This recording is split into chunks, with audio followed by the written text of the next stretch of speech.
Well, hello, I'm David Lukoff, and today I'm going to be talking, as you can see from the title, about spiritual crises and about the DSM category of religious and spiritual problem. And I've had some involvement with both of these topics, and they're both linked.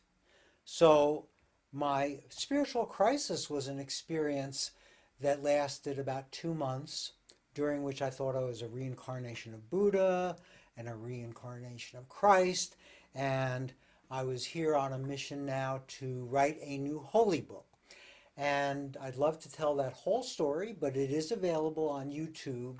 And today I'd rather use my time to give you a broader picture of the role of spirituality and mental health. But that story did change my life. It led to some challenges afterwards, trying to integrate the experience and having nightmares and horrific images like my skeleton during that time, even being a little suicidal during that crisis. But afterwards, I really began to do a lot of research, personal experimentation with what is this domain of spirituality about. I started meditating. I started to take retreats on yoga and qigong. Um, I also read a lot of literature and found other people who have had similar experiences to my own, describing them as things like cosmic consciousness, or Stan and Christina Groff use the term spiritual emergencies. Um, and they have many parallels throughout human history in the experiences of shamans during their initiatory crises. Uh, Great gurus and yogis have gone through these kinds of personal dark nights of the soul. Uh, Jesus, Buddha, during their periods of wandering. Uh, Many of the saints and desert fathers had similar experiences. So I consider this experience to be my spiritual awakening. A few years later, I started graduate school. I found out that what I had viewed as my spiritual awakening, as my episode of cosmic consciousness, would have been diagnosed in the DSM-2 that was current at that time, it was 1974, would have been diagnosed as an acute schizophrenic episode. And in the current DSM-5, it would be considered a substance-induced psychotic disorder. Also in graduate school, I began to encounter very negative attitudes toward religion and spirituality by many of the founders of the field, such as Sigmund Freud, who argued that religion was a disavowal of reality and a hallucinatory confusion. And Albert Ellis thought that spirit and soul was horse shit of the worst sort. He is the founder of the cognitive part of cognitive behavioral therapy. And B.F. Skinner, the founder of the behavioral therapy approach, described religion as an explanatory fiction of a miracle working mind. So later, when I was looking back at my own experience, I began to come across the work of Stan and Christina Groff, who in 1980 coined the term spiritual emergency to describe experiences like my own and experiences induced by long periods of meditation or yoga. Um, and then I actually wrote an article on how to make a diagnosis for those kinds of experiences, which I called mystical experiences with psychotic features. And this is a picture of Francis Liu, a colleague with whom I worked on proposing a new diagnostic category. And that category we called originally psycho-religious and psycho-spiritual problems. One of the arguments we made to the task force on the DSM-4 was there is now much more research supporting the value of religion and spirituality in clients' lives. And there's much more research showing that it is positively correlated with a lot of mental and physical health indicators. Also, it is really part of our cultural heritage, going back to shamans who would be the original doctors and healers and so on.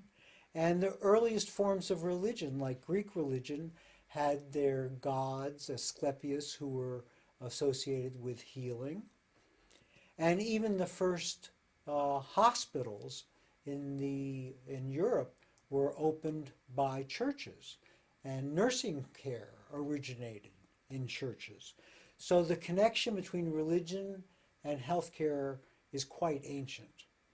Also, in the United States, many people are very religious. I don't know if that's as true in Brazil, but in the United States, 89% of Americans report that they pray to God, and 95 to 99% claim a belief in God. So our proposal was accepted into the DSM-4.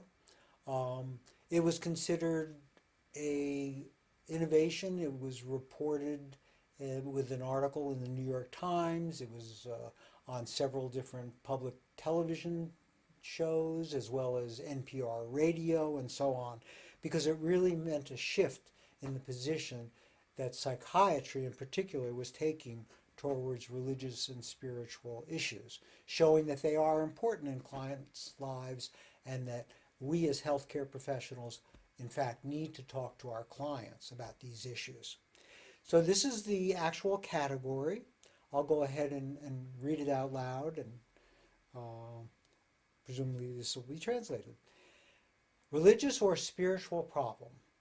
This category can be used when the focus of clinical attention is a religious or spiritual problem.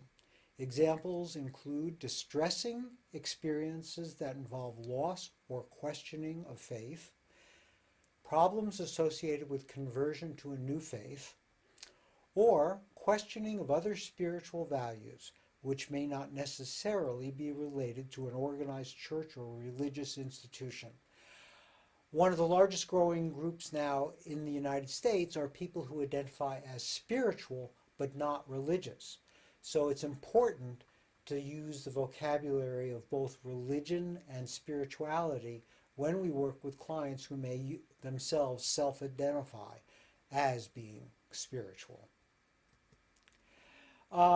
Since that time, I've done research. This is a study where I went through all of the case records in PubMed that dealt with religion and spirituality and did a content analysis. And based on that, we've identified several specific types of spiritual problems. So one type is people who have overwhelming mystical experiences, which are becoming more and more common throughout the world, and that it can be so new to the person that it really throws them off balance.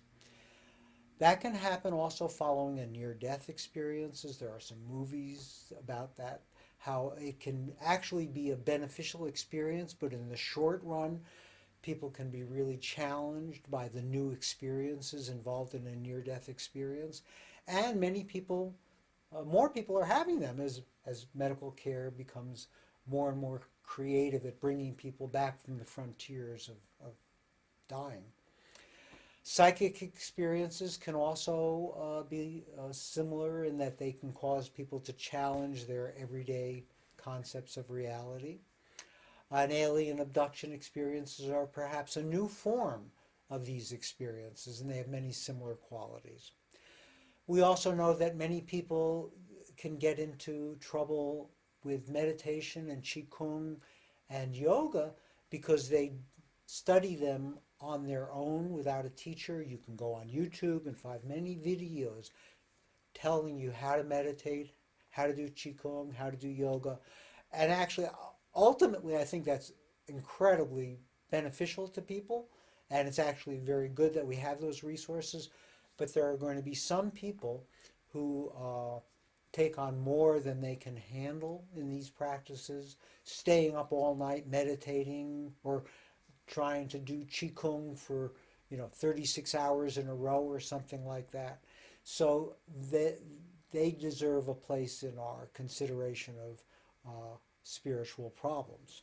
Possession is another culture-bound experience that some people have and should be treated more like a spiritual crisis than a medical condition such as a dissociative disorder.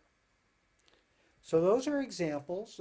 As I said, more and more people are having mystical experiences. This is a Gallup survey done in the U.S. And you can see from 1973, 27% of people acknowledged having these experiences, to the most recent that I could find, which was 2001, and 67%. Almost 3 times as many people reporting that experience. Over time, in my personal work, focusing on spiritual problems has also led to a consideration of the other dimensions of spirituality in healthcare. One of which, of course, is that clients are also bringing their religious and spiritual strengths into their recovery and wellness and treatment. So I began to want to look more broadly at an area of how mental health professionals need to work with clients' spirituality and religious beliefs in a broader way. And now I'm talking about the concept of spiritual competency.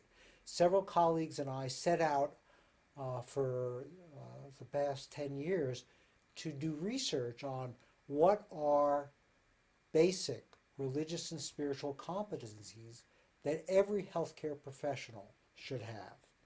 So based on that sequence, we published 2 research articles on spiritual and religious competencies in peer-reviewed journals. We've also published this book on spiritual competencies, which goes into much more detail about the 16 spiritual competencies, and I hope some of you will take advantage of that. It's available in a Kindle edition on Amazon.